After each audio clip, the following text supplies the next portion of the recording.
10 leçons de séduction. Bonjour à tous, c'est Fabrice Julien, coach et auteur expert en séduction. Et aujourd'hui, je vais vous donner 10 leçons de séduction.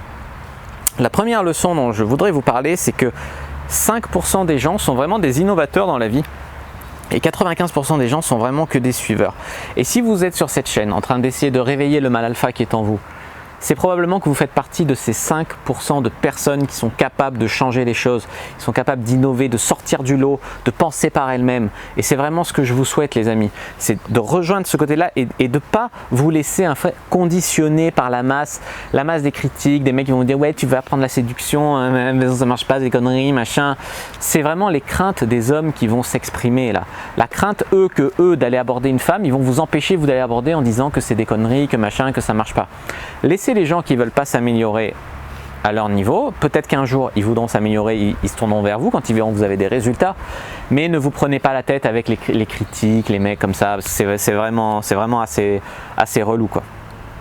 Leçon numéro 2, on n'a qu'une seule vie les amis, donc carpe diem. Si vous lisez des autobiographies de gens qui ont été écrites à la fin de leur vie, machin, qu'est-ce qu'ils regretteraient d'avoir fait? C'est souvent des choses à l'âge de 25, 30 ans, de s'éclater, beaucoup de regrets. La plupart des gens font rien de leur vie, ils voient leur vie défiler, ils vivent dans la peur, dans la crainte, dans du jugement, ils sont pris entre métro, boulot, dodo, ils font pas grand chose d'excitant dans leur vie, ils vivent des vies par procuration, à travers les films, à travers les séries, à la télé.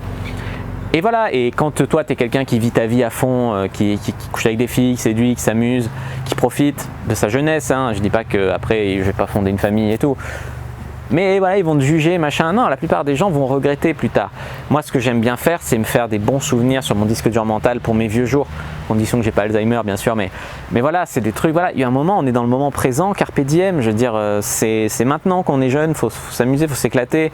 Il y a des mecs de 40 ans qui me contactent pour des coachings, voilà, ils se disent, je regrette parce qu'à 30 ans, j'ai jamais rien su faire, j'ai jamais osé, machin, mais c'est pas encore trop tard, les amis, c'est pas encore trop tard, voilà, si vous me disiez j'ai 80 ans, forcément, voilà, mais là, c'est pas encore trop tard. Mais c'est pareil pour les filles d'ailleurs, hein. Faut les déconditionner de ce truc qui les emprisonne à faire rien de leur vie, à avoir toujours peur, assis, machin, je fais rien, peut-être plus tard, voilà. À un moment, faut qu'elles aussi, elles arrivent à faire des trucs tu vois, la plupart des filles, elles n'ont jamais réalisé aucun de leurs fantasmes, voilà, et les mecs non plus d'ailleurs, tu vois, que de la bouche quoi. Voilà, donc on n'a qu'une seule vie, faut oser se lancer, faut y aller quoi. Erreur numéro 3, plutôt conseil numéro 3, leçon numéro 3, c'est que les erreurs ont parfois du bon. Et oui les amis, même les échecs ont parfois du bon. Alors les erreurs c'est parfois du bon, pourquoi? Parce qu'une erreur te permet d'apprendre, de grandir dans ta tête. On apprend beaucoup hein, par les erreurs, ça te met une claque et tu réfléchis différemment après. Mais aussi les amis, ma mère elle a tendance à me dire des fois, oui j'ai mon côté italien qui ressort, c'est ma mère, non j'ai pas de côté italien. C'est la madre, tu vois, elle me dit, quand il y a un truc pas cool qui se passe dans ma vie, elle me dit, mais ton ange gardien t'a peut-être évité quelque chose de pire. Tu vois, si j'ai pas réussi à coucher avec cette fille, bah peut-être qu'elle avait le sida et que j'aurais chopé le sida, tu vois. Et peut-être que cet échec, finalement, il a du bon dans ma vie. C'est comme quand je vous racontais mes débuts, cette fille qui m'a mis un râteau et que ça m'a fait très mal et que je me suis lancé dans le game à cause de ça. Au final, si j'avais pas eu ce râteau, peut-être que je ne serais pas là où je suis aujourd'hui. Donc tu vois, peut-être que cet échec, il a eu du bon. Et en tout cas, chaque échec, chaque erreur nous permet d'apprendre, de grandir à condition d'avoir les bonnes pistes et d'être dans le bon état d'esprit. Leçon numéro 4, l'aventure est au coin de la rue. Et oui, Mad décrivait l'amour est dans la rue. Bon, l'aventure est au coin de la rue, si c'est au bar au coin de la rue, si c'est en bas dans la rue. Les gens autour de vous peuvent être incroyables. Il y a beaucoup de rencontres hein, qui donneront rien ou qui seront des cul-de-sac ou voilà. Mais l'aventure vraiment, elle est possible pour vous. Et si vous faites les choses pour vous, c'est comme ça que vous allez grandir, rencontrer des personnes géniales. Vous pouvez faire du SPU au coin de votre rue, bon, vous pouvez aller un peu plus loin dans les grandes artères. Vraiment, les amis, il y a des gens qui cherchent à rencontrer quelqu'un, machin, ils ne s'aperçoivent pas. On se sent dans les grandes villes des fois ou dans les petites villes, on se sent seul alors qu'on est entouré de gens. On est entouré de possibilités, les amis. Il faut les voir à un moment. Leçon numéro 5, la séduction est partout. Alors Roger Dodger disait le sexe est partout. Moi je vais rester sur la séduction est partout. Les gens de pouvoir, voilà, ils se payent des putes, des coques, des escortes. Il y a toujours une stagiaire qui va par son charme arriver à avoir des bons postes, des trucs. Les amis, ceux qui disent la séduction, ça sert à rien à prendre la séduction. Plus tu vas être séduisant, mieux communiquer, plus tu vas avoir les jobs, les appartements que tu veux, les filles que tu veux, tu vas être mieux dans ta peau. Les rapports humains sont régis par la séduction. La vie, c'est binaire, c'est 1, 0 et le 1, il rentre dans le 0, tu vois. C'est toujours partout, il y a du sexe, il y a des jeux de séduction. Même avec ta boulangère, quand tu vas acheter le pain, il peut y avoir un jeu de séduction partout. Les amis, c'est vraiment la séduction, c'est partout, ça nous entoure, ça fait partie de l'être humain. Alors pourquoi ne pas décider d'apprendre la séduction, de s'améliorer en séduction, si c'est partout, tu vois. Il n'y a que les gens un peu de mauvaise foi et tout qui vont dire ouais ça sert à rien, machin, ça s'apprend pas, si ça s'apprend forcément, tu vois. Leçon numéro 6. Un obstacle n'en est pas un quand on est vraiment motivé. Et oui les amis, ça c'est un truc que je sors parfois à des filles quand je les drague sur internet et que c'est toujours ouais on verra pour se voir, ouais là ce soir, je sais pas, je peux pas, j'ai peut-être un truc prévu, machin. Les amis, il faut plus les motiver les meufs. Et à un moment, il faut leur expliquer, tu es sur un site pour rencontrer un mec, tu rencontres un mec cool, ça va être un bon coup, enfin tu leur dis pas comme ça, mais on va passer une super soirée et tout, et toi tu préfères rester chez toi à regarder une série ou à dormir toute seule avec ton doudou, c'est complètement ridicule. Si tu es vraiment motivé et que tu vas au bout de tes démarches, tu peux vivre des choses extraordinaires. Voilà ce qu'il faut leur communiquer, mais il faut accepter qu'il ne faut pas s'arrêter au premier obstacle. Ouais, j'ai un peu mal au ventre, je crois pas que je vais venir au rendez-vous ce soir. Ou même toi, j'ai vu des mecs ne pas aller en date parce qu'ils avaient un peu mal au ventre. Mais c'est normal, ça te stresse d'aller voir la fille. Et ça te stressera toujours si jamais tu te lances. D'ailleurs, ça stressera toujours un petit peu, moins, mais un petit peu.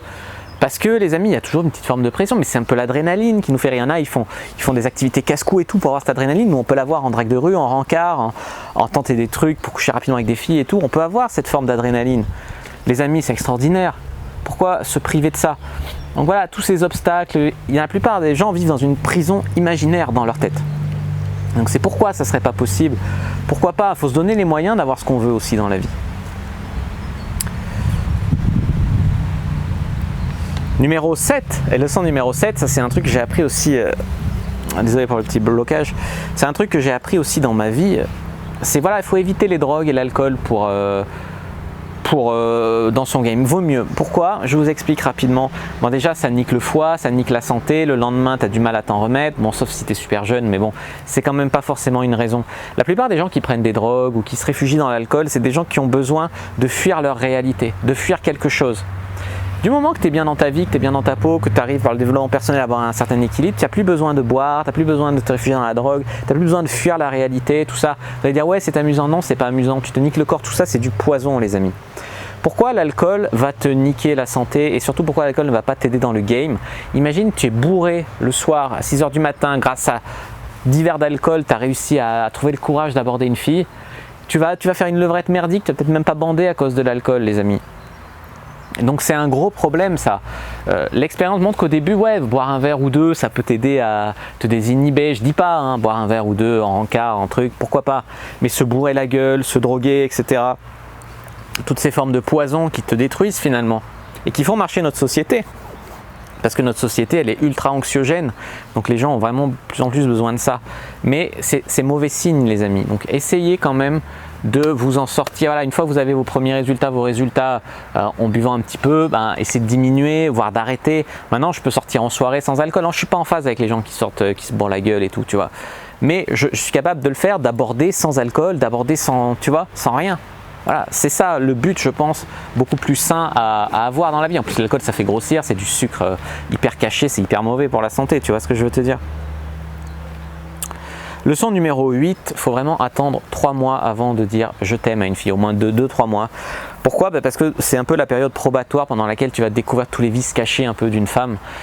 Au début, ouais, tout est beau, tout est rose, elle est géniale, mais la plupart du temps, tu ne connais pas vraiment une personne. Et moi, ce que je vous conseille, les amis, vous pouvez vous donner les moyens d'être en couple avec elle, hein, mais ne tournez pas le dos au dieu du game.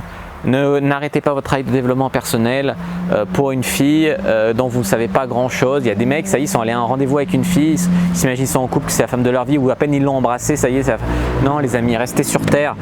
Attendez de la connaître 2-3 mois au moins avant de vous considérer vraiment engagé en couple, de lui dire je t'aime, de faire des projets, parce que ça vous évitera énormément en fait de déception et c'est vraiment une période pendant laquelle vous allez apprendre à connaître la personne et après effectivement vous pouvez dire c'est quelqu'un pour moi ou tout, ça va vous éliminer la plupart des risques. Voilà ce que je veux dire, ça vous évitera énormément de déception.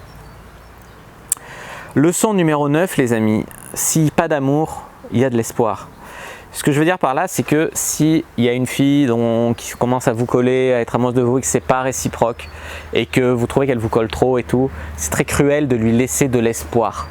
Si vous laissez de l'espoir, la fille elle va se réfugier dans l'espoir. Beaucoup. Bon, il y a des filles qui vont être violentes, qui vont tout couper, voilà. Mais la plupart des filles vont se réfugier dans le peu d'espoir qu'elles ont et elles vont souffrir de l'intérieur. Vous-même, si vous êtes en one-itis et que vous souffrez parce que la fille ne veut plus de vous, ne veut plus vous répondre, supprimez le numéro, ne vous laissez aucun espoir les amis et tournez la page. Et permettez aux filles de faire la même chose si vous ne faites que les faire souffrir et que vous n'avez pas envie d'autre chose avec elles, tu vois. C'est simplement cette leçon entre l'espoir et l'amour et l'attirance et le one-itis et tout, c'est vraiment quelque chose d'important. Et leçon numéro 10 les amis, c'est qu'il n'y a pas de relation sans collaboration et compromis. Si, souvent je dis il faut se respecter, machin, c'est sûr, faut pas que ta meuf te traite comme un gamin de 3 ans ou qu'elle te traite comme une merde et qu'elle fasse rien. Mais les amis, dans une relation on doit être une équipe, on doit collaborer, on doit faire des efforts l'un pour l'autre, on doit faire des compromis, mettre un peu d'eau dans son vin quoi, pour que ça marche. Je ne dis pas qu'il faut renoncer à ses valeurs pour coller à celles de la fille, non, il ne faut pas être désespéré. Mais les amis, il faut accepter quelques compromis voilà, pour pouvoir vivre heureux avec l'autre. Il faut apprendre à se connaître, il faut que les deux personnes en fait fassent des efforts l'une pour l'autre. Voilà, c'était vraiment 10 leçons de séduction, de relation homme-femme. En fait, je voulais partager avec vous. Ça va, comme vous voyez, ça va un peu de l'approche à la fin. On pourrait en rajouter d'autres. Hein. Il vaut mieux avoir des remords que des regrets. C'est-à-dire, il vaut mieux essayer d'embrasser la fille. Si c'est un râteau, au moins tu auras essayé que de ne pas essayer. Il vaut mieux essayer d'aborder une fille qui te plaît vraiment parce que, voilà, si ça se trouve, tu la reverras jamais de ta vie, tu la recroiseras jamais, donc tu n'as rien à perdre, tu vois. On pourrait en rajouter plein des leçons, mais voilà, j'ai essayé d'en garder 10. J'espère que cette vidéo vous aura plu. C'est un petit peu branché sagesse aujourd'hui. Si c'est le cas, n'hésitez pas à mettre un like sous la vidéo. N'hésitez pas à partager dans les commentaires peut-être une leçon de séduction que vous avez envie de partager avec la communauté de la Cyprine. N'hésitez pas à vous abonner à la chaîne, activer la cloche pour ne pas rater les prochaines vidéos. Me suivre sur les réseaux sociaux, Instagram, Twitter, Facebook. Déjà, merci pour les 10 000 abonnés sur Instagram. N'hésitez pas à me rejoindre sur le groupe privé, la communauté de la Cyprine. N'hésitez pas à télécharger le guide gratuit dans la description. Voilà, moi je vous dis à bientôt et que le Dieu de la séduction soit avec vous.